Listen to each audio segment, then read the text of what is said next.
સુરત પોલીસે હવે no entry સમયે ચાલતા માલવાહક ભારે વાહનો પર લાલાક કરી આજે તમામને પકડીને કાયદેસરની કાર્યવાહી કરી। સુરત શહેરના લસકાણા વિસ્તારમાં પોલીસે નો એન્ટ્રીના સમયે ચાલતા ભારે માલવાહક વાહનો પર કડક કાર્યવાહી કરી।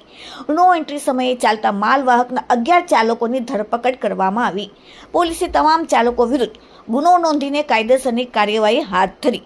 વાહન ચાલકો નો એન્ટ્રી હોવા છતાં વાહનો લઈને સુરત શહેરમાં પ્રવેશતા હતા, જેને લઈને ટ્રાફિક જામના મોટા દ્રશ્યો સર્જાતા હતા અને અન્ય વાહન ચાલકોને ભારે હાલાકી ભોગવવી પડતી હતી અને ટ્રાફિકની સમસ્યાઓ થતી હતી।